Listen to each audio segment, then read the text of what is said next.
In this short video tutorial, I'm going to show you how to use Fire Shield to protect silver plating from damage during annealing. I'm going to start by using Dawn dish soap and washing and drying the piece that I'm working on. I'm following that up with some 000 steel wool and then wiping it down with alcohol. And this is to ensure that the piece is very clean. The product will perform and stay adhered better to the surface if it is clean. I've just used a little paintbrush, painted some Fire Shield on the tines, then using a black Sharpie marker, made a mark on a bare section of the metal. And the goal here is to heat the piece just until the black Sharpie marker starts to fade. That'll let you know that you have reached annealing temperature.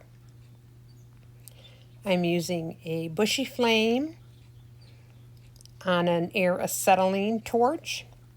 You can use a butane torch, you can use a plumber's torch.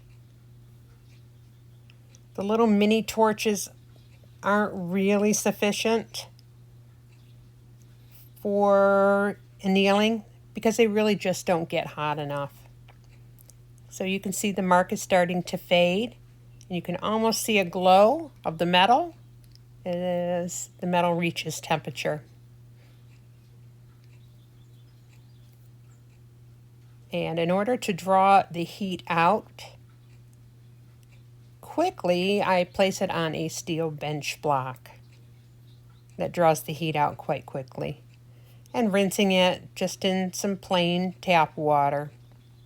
If you find that the Fire Shield really sticks, you can always take it back to the sink and use a scrubby pad with some Dawn dish soap and scrub off the remaining Fire Shield.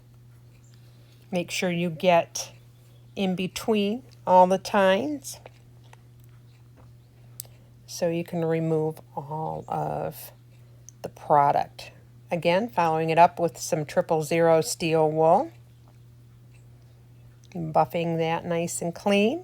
You can see there is no plating damage, but look how easy those tines bend now. So now you can anneal and have peace of mind to not damage your plating.